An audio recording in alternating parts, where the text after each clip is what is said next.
I want to start today's video with some really tough news. Today, Microsoft just laid off 9,000 employees, including the folks over at Rare, ZeniMax, and King, the creators of Candy Crush.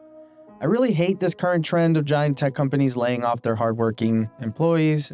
Layoffs in the industry always hit different. These are passionate creators, and I genuinely hope they land somewhere that values what they bring to the table. My heart really goes out to all those affected. What stings even more, though, 2 major Rare projects were canceled as a part of all of this.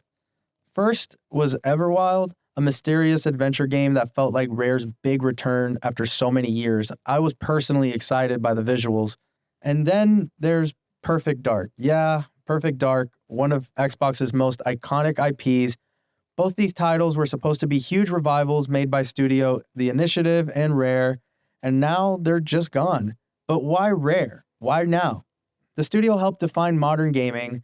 They made games like GoldenEye, Banjo-Kazooie, and Perfect Dark. Rare feels like one of those studios that always had something cooking back in the day, and now it feels like we're watching them get hollowed out in real time. And that kind of ties directly else to something that's going on right now, the Stop Killing Games petition. For those who don't know, Stop Killing Games is an initiative that started to advocate for consumer rights, demanding a real change to how game studios guarantee the longevity of the games they sell after the developers stop supporting it. Because if I'm going to be spending $80 on a game, I'm going to want to play it whenever I want, right? Even if it's 20 years down in the future. But after some recent drama where the movement had its momentum slowed down, you can probably look up other YouTubers for the full story. Over 800,000 people at the time of this recording has signed the petition in the EU, calling for laws that require developers to offer offline modes or proper exit plans when shutting down online games. If the petition hit 1 million signatures, it could trigger real legal action across the EU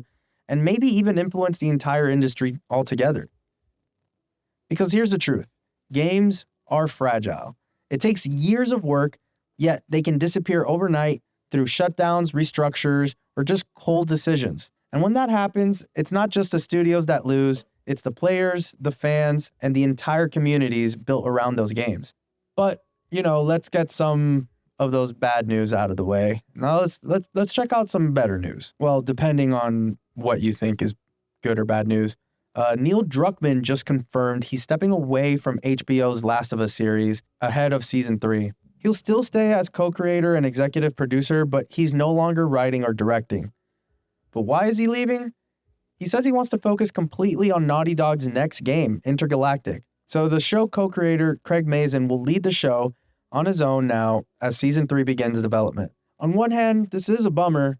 Druckmann's voice helped shape both the show and the games, and I personally enjoyed how the show played out just like the games. It's a true testament to how the story affected how we tell stories in video games and pretty much changed game narrative as we know it ever since. But on the other hand, it's still exciting. He's going all in to direct a brand new Naughty Dog game, and with Naughty Dog's track record, I'm very excited for what they have cooking.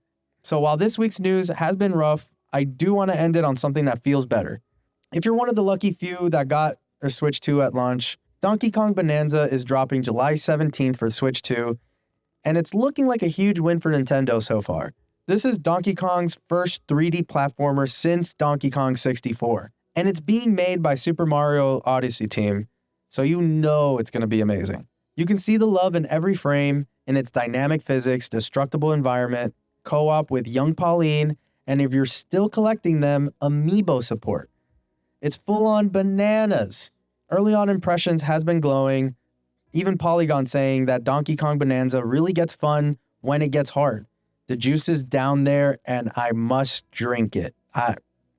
Guys, what? I don't even know what to say about that. Players online are hyped too, comparing it to Odyssey, calling it a full circle moment for DK fans. Now, I'll be real with you, that $80 price tag does sting a bit, at least for me personally, but if you already know you're going to enjoy this kind of game, with all the praise that it's getting, it might be worth it. And you know what? It's just nice to see a creative team not get shut down for once.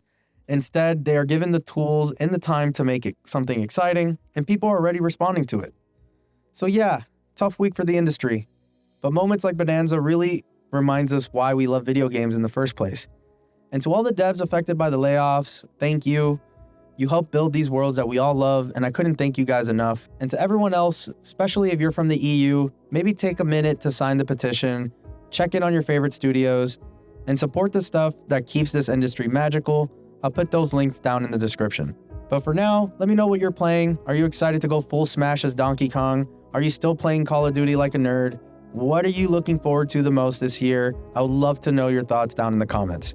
And yeah, that's all I got.